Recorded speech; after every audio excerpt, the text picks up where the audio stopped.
aguardente de cana, né? O nome já começa didaticamente explicando, é feita a partir da fermentação do caldo de cana e a destilação desse vinho. A gente chama de vinho quando você fermenta alguma coisa, de vinho, porque é o produto alcoólico, né? Que deriva daí. E essa destilação dá origem à cachaça.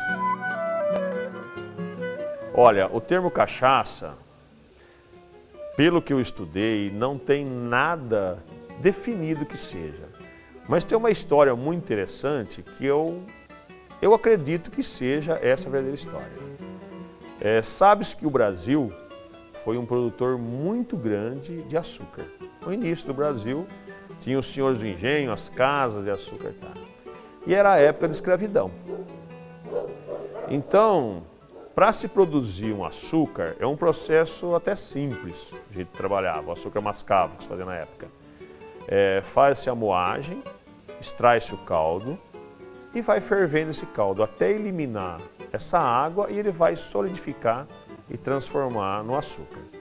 E para ter uma qualidade tem que fazer uma limpeza. Quando você está fervendo, ele precipita todas as impurezas. Então é retiradas as impurezas para dar um produto de qualidade e essa impureza ela é chamada de cagaça. Só que todo o processo, né, qualquer coisa que você dê uma aquecida em uma temperatura e tem açúcar, vai fermentar. Então automaticamente aconteceu o processo de fermentação nessa casa aí. E eles voltaram esse caldo, né, esse pouco de melado para o tacho e tornou ferver para produzir. Com 72 graus começa a evaporar o álcool. Bom, os escravos, todo mundo sabe, eram muito maltratados, muito judiados. Então aquela forma de vapor, né, subia e caía com um sereno, que acontece mesmo. E ardia eles. Então aí talvez tenha surgido aguardente. E foi provado esse vapor e tinha um paladar muito bom. E notou-se o seguinte, que os escravos ficaram muito alegres no trabalhar aí. Tá? Aí veio a alquimia e fez-se essa destilação que obteve esse produto, denominado cachaça, devido ser feito da cagaça. A cachaça brasileira é da nossa história, né? Lá em 1650, o pessoal acha que a gente começou a produzir cachaça. Tem várias controvérsias. Mas a cachaça, a explicação mais, como eu diria, mais poética, é que ela usava a cachaça, era usada para amolecer a carne do caititu, que era o porco selvagem, que o pessoal caçava. A carne era dura, porque ele corria muito, então punha na cachaça para amolecer. E como o porco macho é chamado de cachaço, então a cachaça seria a parceira do cachaço na nossa história, né? Pouco provável que seja essa. Né? Tem um livro que fala que acho que tem 500 nomes que a gente chama cachaça. Água que o passarinho não bebe, vai para aí, tem uma lista lá que o cara escreveu um livro sobre todas essas possibilidades. O interessante disso é que ficou registrado. Então a cachaça é a nossa aguardente de cana produzida no Brasil. A diferença de aguardente para cachaça é no teor alcoólico. Então seria assim, aguardente é qualquer destilado que tem de qualquer suco de fruta fermentado. Você pegou o suco, fermentou, destilou, esse destilado se vai chamar uma aguardente. Toda cachaça é uma aguardente, mas nem toda aguardente é uma cachaça. Né? Ela tem que ser feita do caldo de cana fermentado. Né? Então, é isso que difere ela do rum, da tequila, de outros tipos de bebida. Em 1997, a nossa legislação não chamava aguardente de cana de cachaça. A cachaça era o nome destilado aguardente de melaço, que seria aquela primeira cachaça, que o melaço seria, eu faço açúcar, sobra. Aquilo que não precipita mais, até hoje, isso é usado. E o pessoal faz rum com isso. Mas só que o rum é envelhecido. Então, a nossa legislação chamava de cachaça o rum não envelhecido.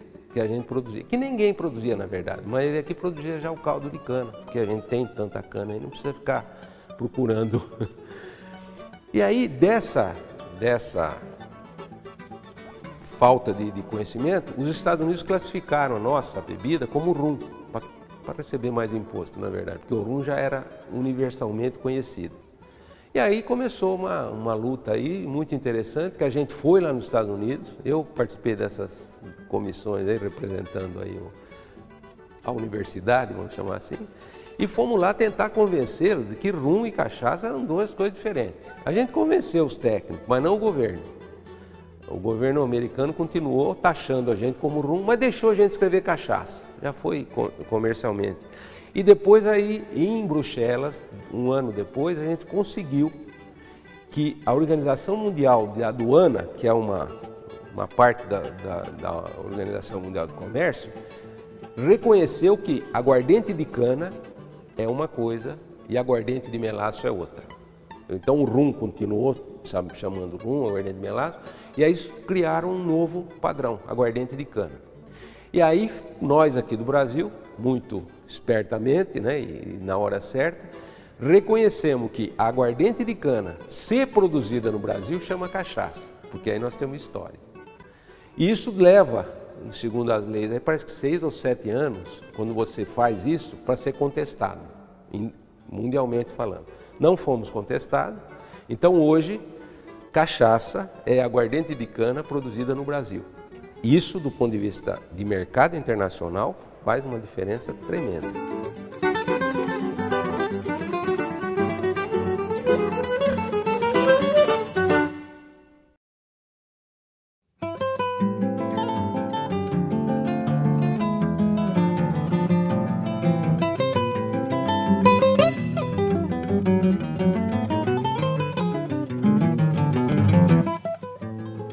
Antigamente a cana era puxada com carro de boi, né? Não existia trator, o cultivo era diferente da cana. O que mudou? A fermentação começou a aprender, então hoje fermentação, gente, tem que ter tecnologia, não é só falar em fazer, né? A cana, claro que mudou, todo mundo mudou, hoje a cana são bem melhores, né? Quanto mais sacarose a cana tiver, maior e melhor a qualidade. O sistema de colheita, na verdade, até hoje nós não mudamos, colhemos cana crua na mão, que é o alambique pequeno, ele não suporta um maquinário, né, para cortar essa cana, e também porque a cana, a matéria-prima, é uma das coisas mais importantes.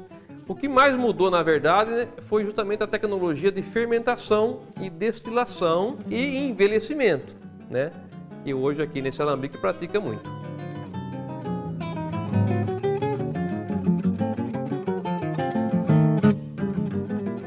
Grande a cadeia da produção da cachaça. Você tem que ter um sítio, não muito pequenininho também, senão não funciona, tem que ter um sítio até grande, né? Você tem que conhecer sobre cana, né? Tem que ter tecnologia sobre cana, conhecer muito bem o assunto, plantar essa cana no terreno, fazer todos os tratos culturais dessa cana, para você ter uma matéria-prima boa. E o corte desta cultivar tem que ser feito ainda manualmente e crua. No início foi feito testes com a cana queimada e com a cana crua. O final, a cana crua, é muito grande a diferença. Depois essa cana é transportada para o engenho, passado por uma moagem.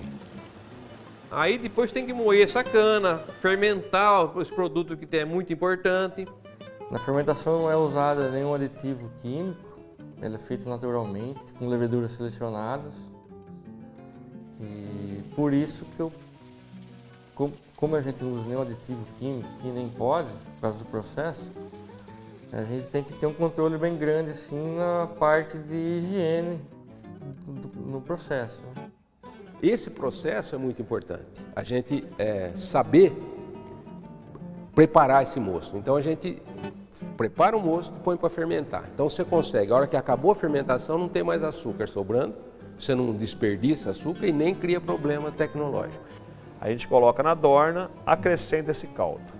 Só que é diferente, a hora que a gente joga o caldo já preparado, o fermento transforma todo o açúcar em álcool. A hora que acontecer esse processo, ele decanta. Então a gente retira. Então nas dornas tem uma saída com uma certa altura do fundo, que se chama pé de cubo. Então isso aí fica reservado para o outro dia, certo? E tem que ser assim, essa fermentação, para ser o ideal, é de 18 a 24 horas. O vinho estando pronto já, ele tem um certo teor de álcool. Para produzir a cachaça, a gente vai ter que nada mais que separar esse álcool aí desse vinho, né? Na destilação, ela é um pouco diferente dos outros produtos. O álcool, ou a cachaça, ou a caninha, aguardente, ela já sai numa graduação que você deseja. A cachaça não, ela começa a sair mais forte, com 72, 75% de álcool. Essa se chama cachaça de cabeça. Em certas regiões do Brasil, ela é muito apreciada.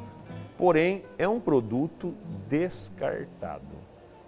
No início da fermentação, nessa cabeça, sai todos os contaminantes.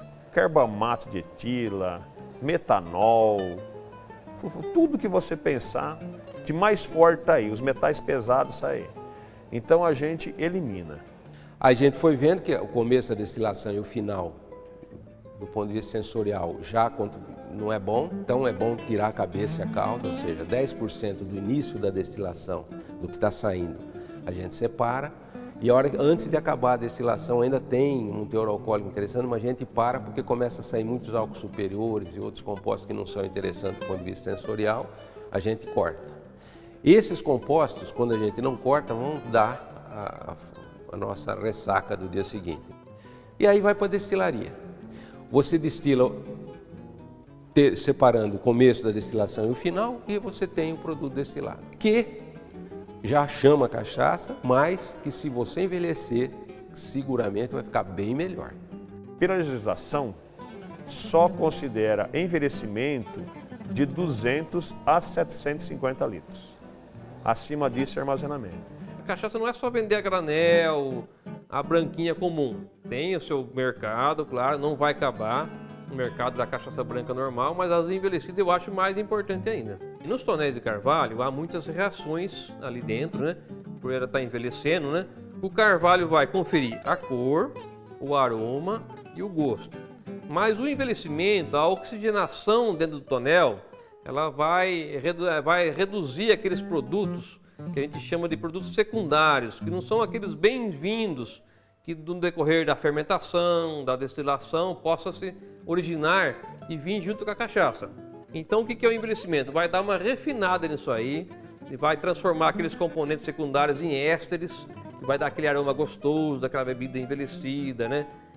Podemos não comparar, mas podemos até falar do uísque no caso, né? Você pega um uísque bem envelhecido, tem aquele aroma gostoso. Grande parte daquilo lá é por causa do tonel de carvalho. E após isso a comercialização, né?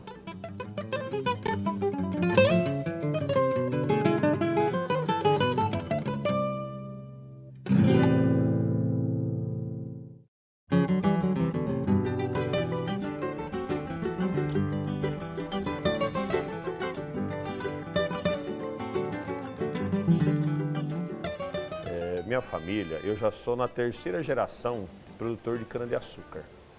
Eu comecei a pesquisar e tive a seguinte ideia: por que não agregar o meu valor? Eu tenho uma matéria-prima de qualidade, né? Então aí surgiu a ideia da produção de cachaça.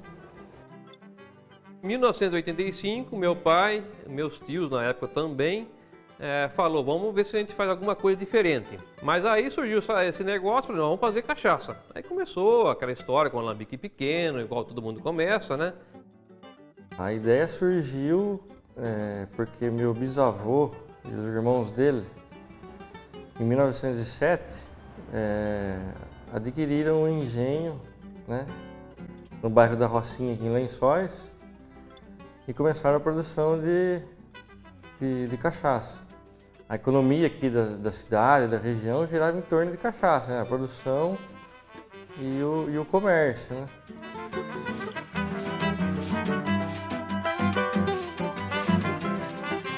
Então, do processo artesanal para o industrial tem bastante diferença.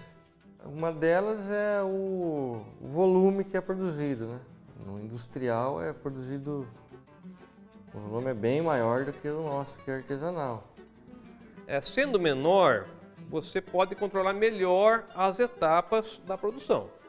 A questão de ser muito grande não é a questão do jeito de destilar, como no passado colocaram, que era falava produtor de alambique e produtor industrial de coluna. Não é isso aí. A questão do artesanal e do industrial, eu acho que era no tamanho da indústria.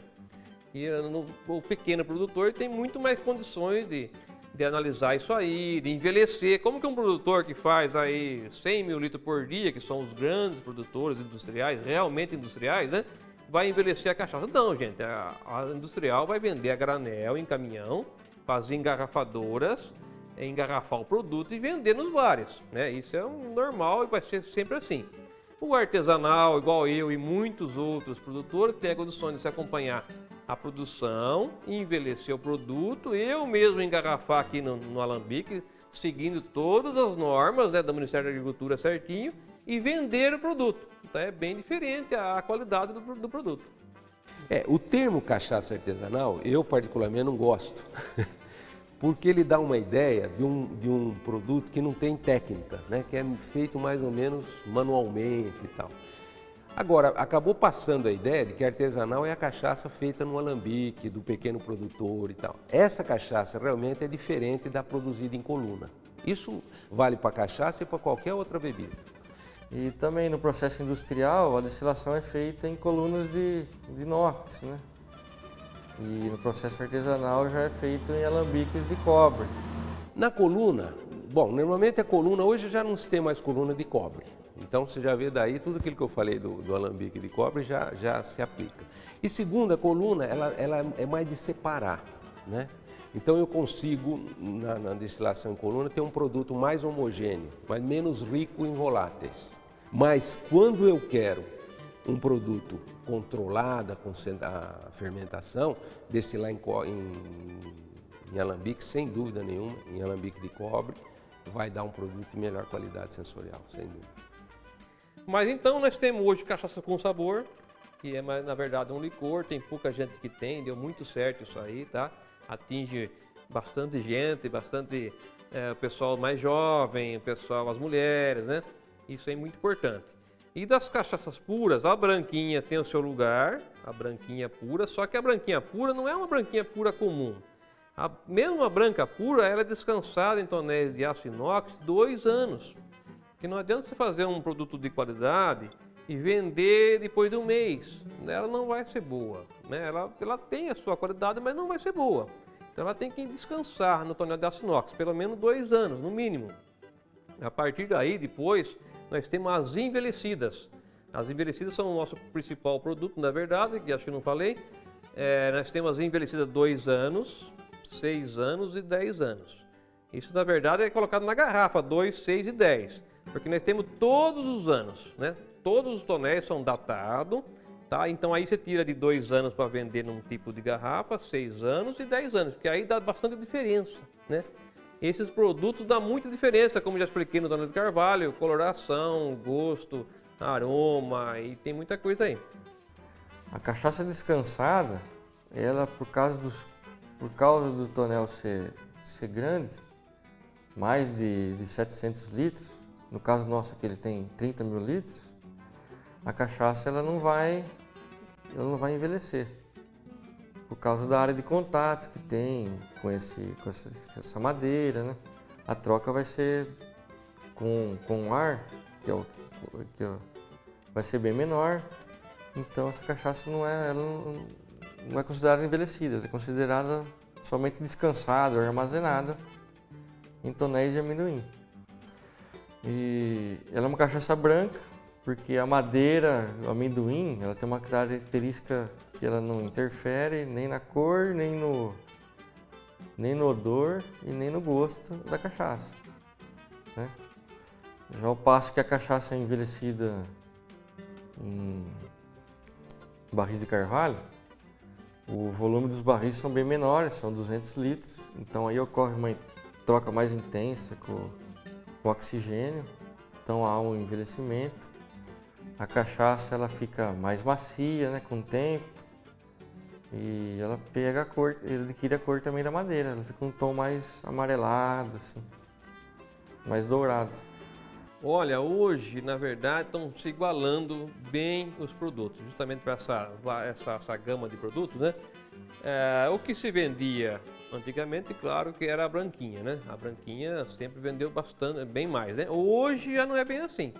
Hoje a gente não tem assim uma conta fina do que vende mais e do que vende menos, né? Mas já posso dizer para você que a de sabor, a branca e as envelhecidas já disputa 1/3 de cada uma no mercado. Veja bem, já é bastante, né? A gente conhece as bebidas mundiais.